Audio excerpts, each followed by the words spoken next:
Coming up, tribal leaders from around the nation gather for the State of Indian Nations address. We sit down with NCAI President Mark Macarro to talk about the event. And Super Bowl 58 had celebrations on and off the gridiron. We'll show you the murals honoring Indigenous identity. Join us for those interviews, plus headlines on the ICT Newscast.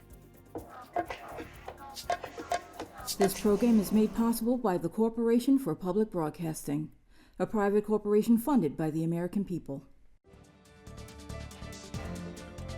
Support for the ICT Newscast with Aaliyah Chavez comes from the Arizona PBS studios in Phoenix at the Walter Cronkite School of Journalism and Mass Communications at Arizona State University.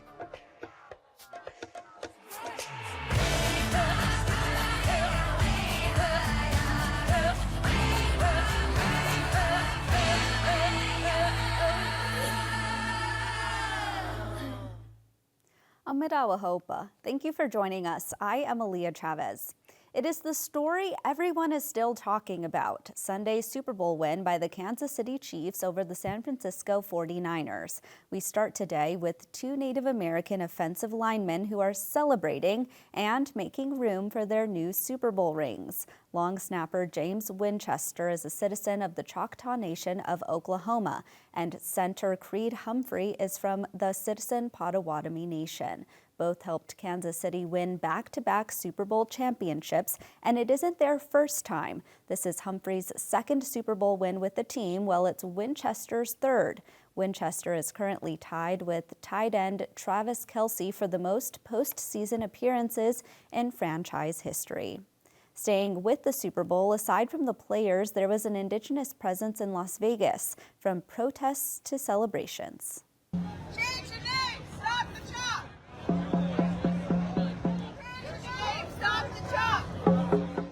Outside Allegiant Stadium, Indigenous protesters were out in force against the Kansas City team name. That, plus the team's tolerance of offensive behavior by fans during games known as the Chop. Elsewhere in town, Native muralists put up art that celebrated Indigenous communities. A weekend gala event sponsored by Native Minds Incorporated and Paramount celebrated their work. Making work that is making our presence known, making statements about issues that involve Indian country at large, as well as people in Nevada, and making it known that that there are Native people here and how important that representation is. The mural is all about representing kids today, our Native kids that walk in two worlds. We cling to our culture, but we also exist in the 21st century. So that mural is very representative of that.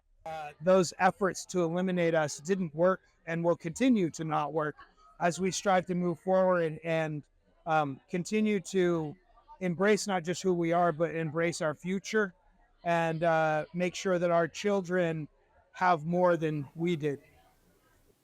We head now to Washington, D.C., where a piece of legislation has been introduced in the U.S. Congress to address federally run boarding schools. The bill is co-sponsored by two Native American members of Congress, that is Republican Representative Tom Cole of the Chickasaw Nation and Democratic Representative Sharice Davids of the Ho-Chunk Nation. If passed into law, the act would establish a formal commission to investigate the federal government's policies on Indian boarding schools. This legislation is aside from the Interior Department's multi-year federal boarding school investigation.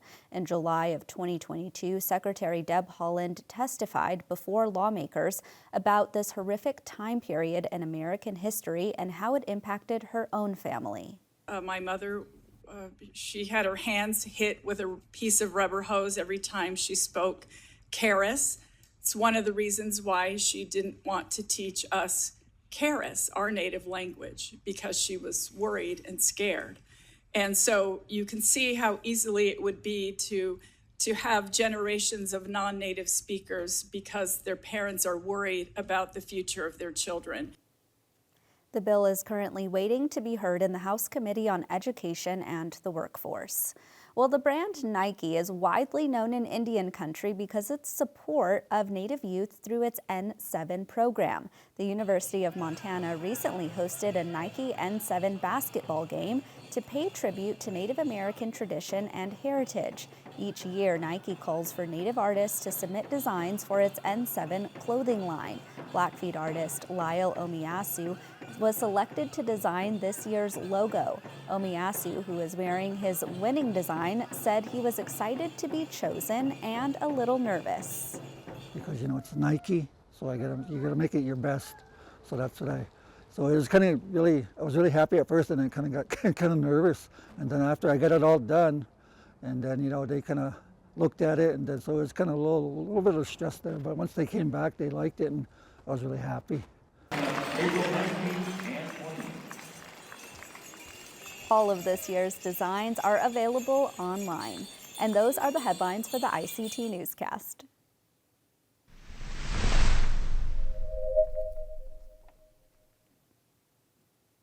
The annual State of the Indian Nations address by the leader of the National Congress of American Indians was held yesterday. It has come a long way from being just a small press conference. This year it was held at the historic Warner Theater in Washington, D.C., and was attended by many tribal leaders from across the country as well as federal officials. ICT political correspondent Polly Danette-Claus spoke to NCAI President Mark Macarro last Friday about the address. Here is that conversation. Thank you so much, President Macarro, for joining the newscast again. Great. It's good to be here. It's a presidential election year, and I think that makes the State of the Indian Nation address that much more important.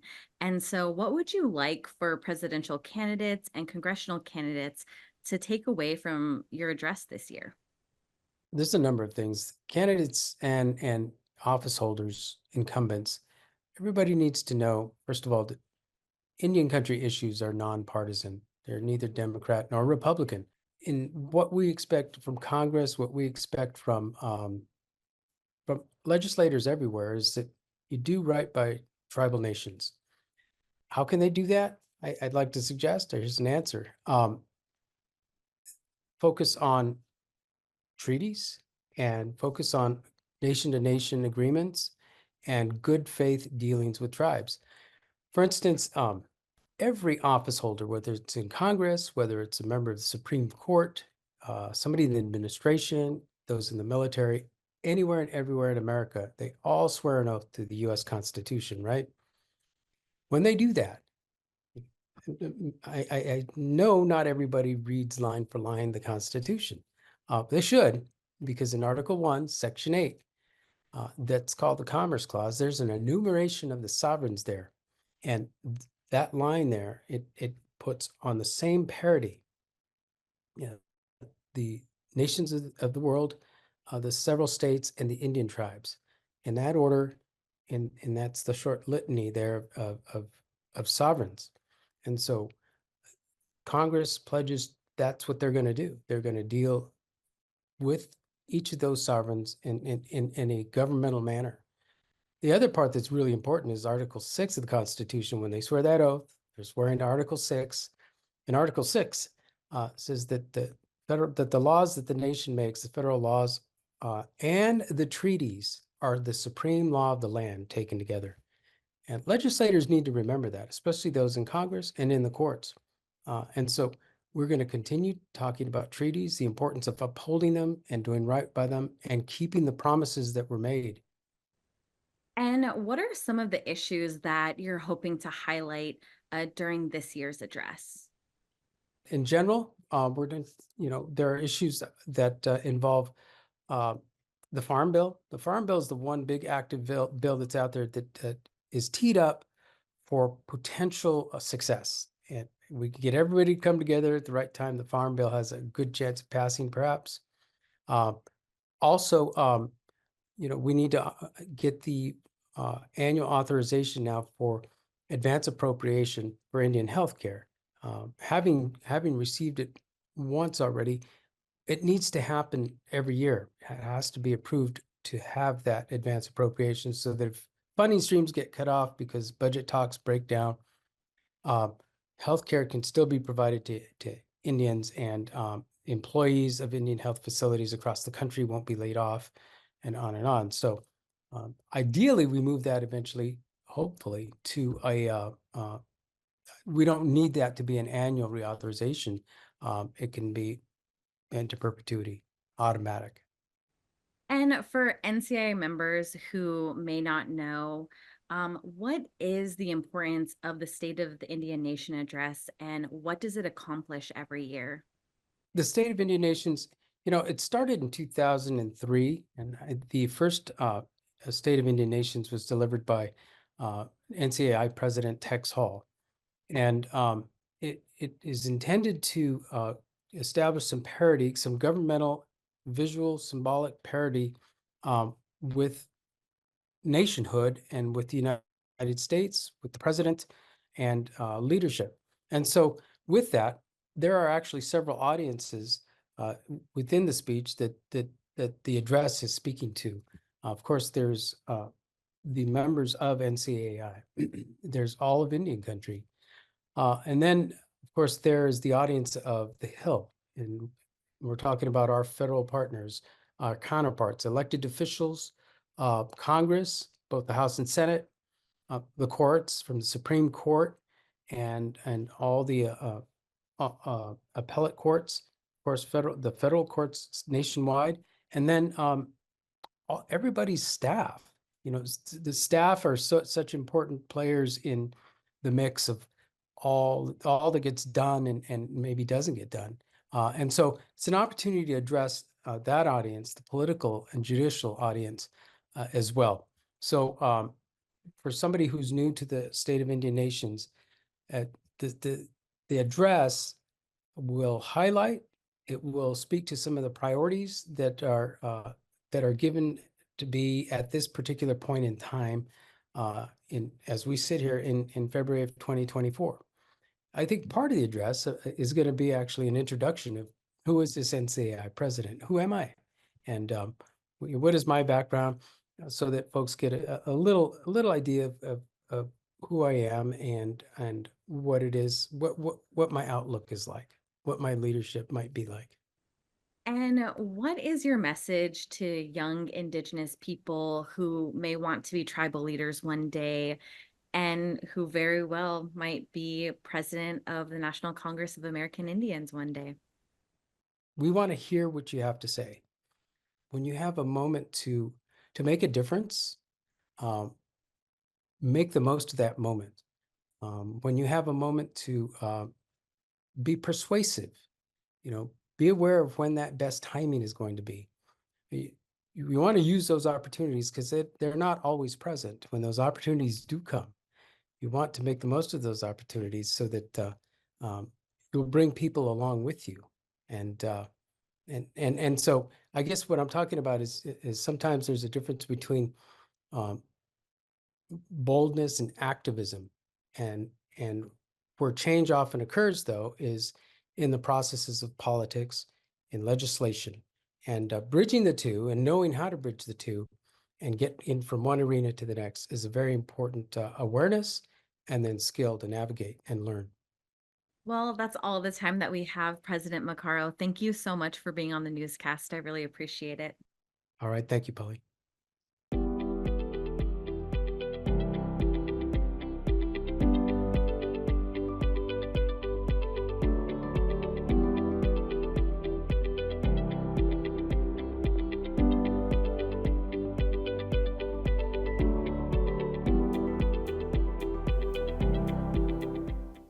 The list is out for the best in American Indian youth literature, from picture books to middle grades and even young adults.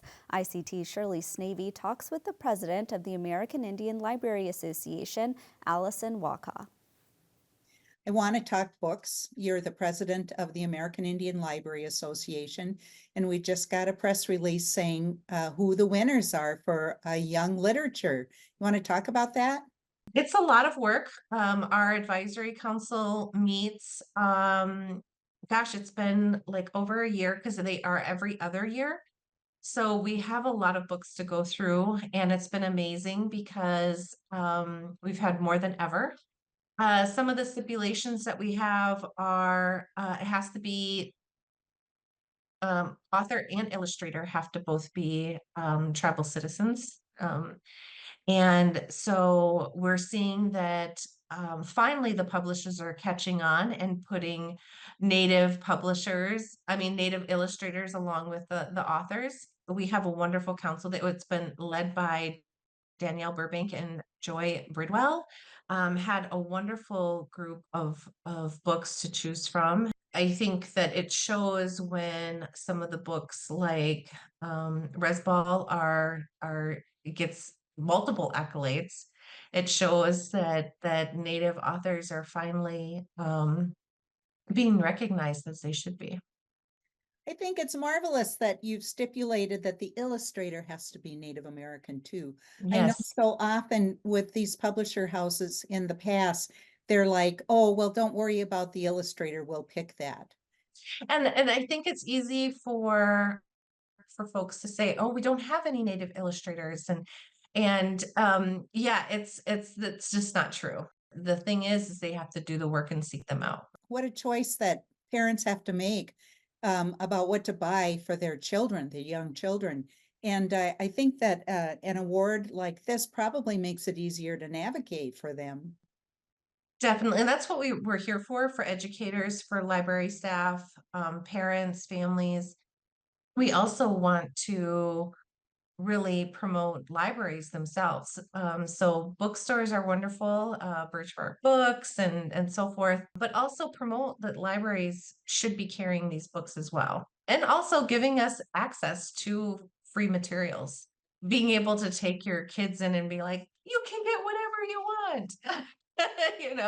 It's a good feeling. Allison Waka, thanks very much for joining us on the ICT Newscast. Of course. Thank you for having me. A full list of winners is at ictnews.org. Just search for Indigenous Authors Rack Up Youth Media Awards.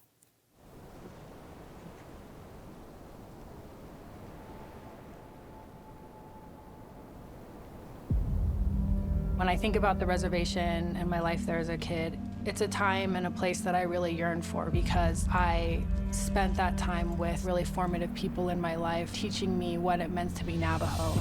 As Native Americans, substantial rights under the Constitution and laws of this country were going unenforced. Those traumas show up in our elders throughout our lives, throughout our parents' lives. A lot of the history is still impacting us to this day.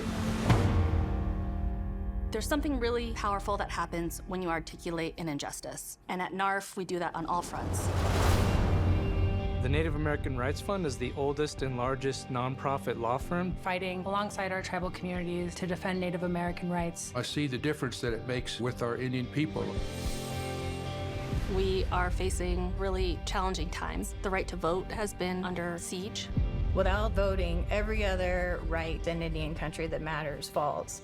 So it's really important to have NARF standing with our tribal people to define voting as part of the fight for tribal sovereignty. Anytime Native American voters are in a position to swing elections, that's when you see the most egregious violations of their voting rights. And so we responded to that moment. The Native American Voting Rights Practice Group arose with this rising anti-democratic movement that has been happening across America. The voting rights litigation that we do is tough. The facts are tough.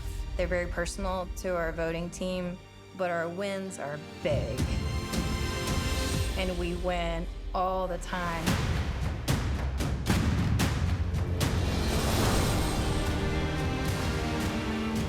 We have to be vigilant in terms of protecting our rights, just like we have these last 53 years.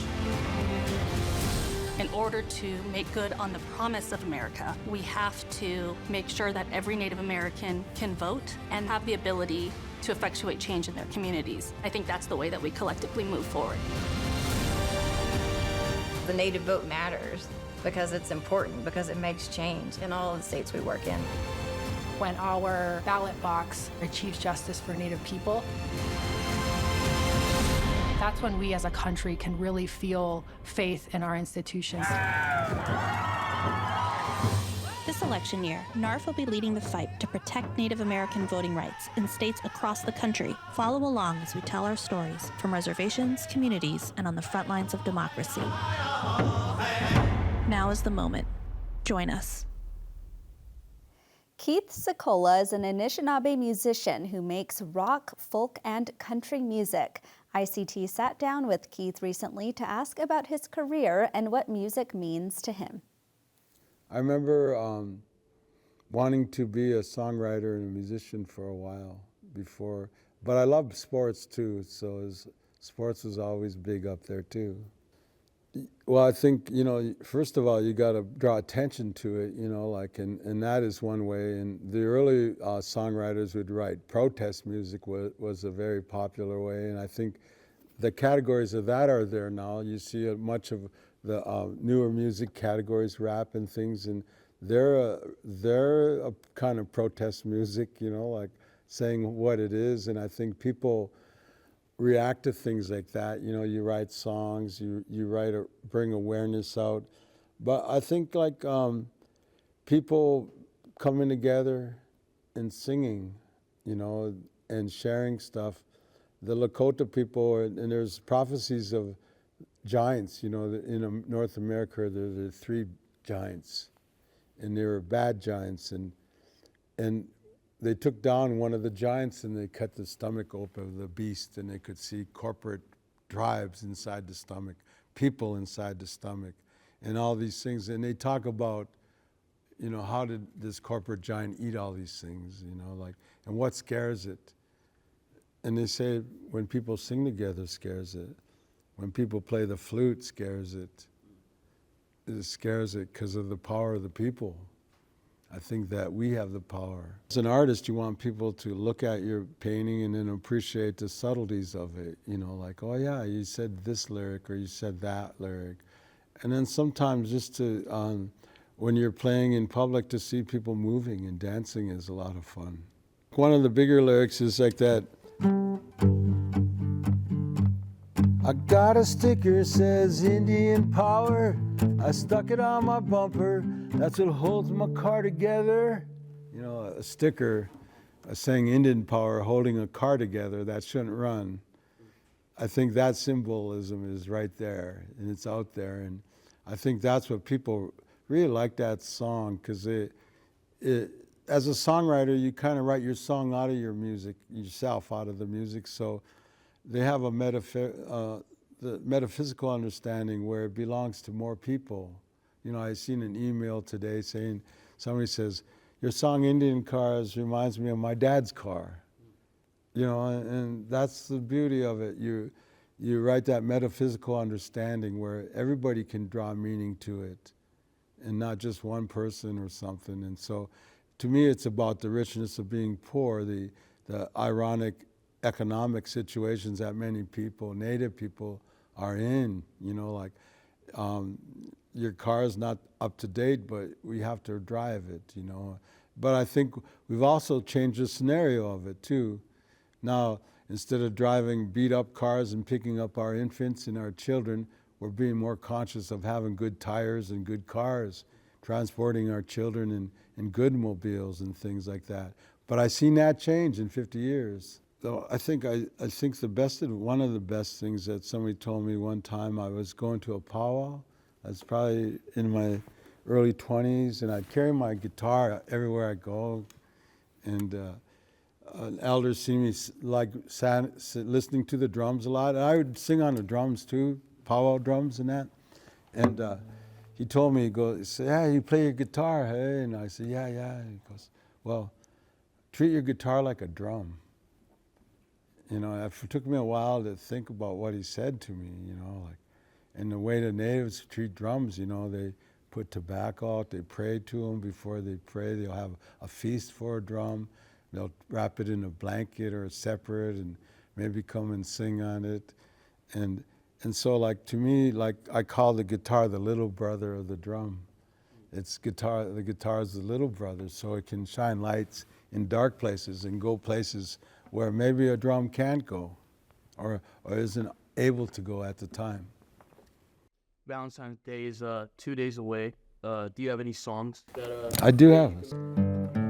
What can country song without you? I might join the Foreign Legion just to prove that my love for you is strong. Girl, won't you stay a little longer?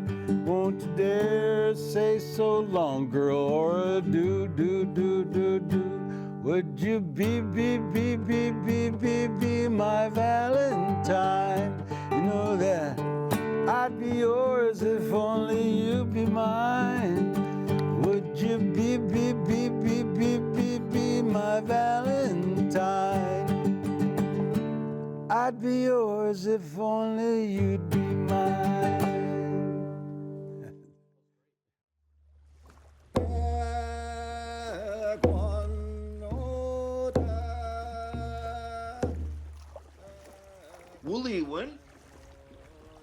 Wooly win.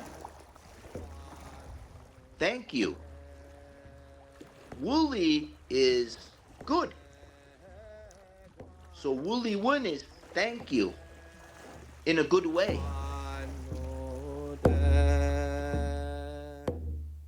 What a great song there, and that's a slice of our Indigenous world. For all the latest, visit ictnews.org. From all of us in the newsroom, stay safe, my relatives.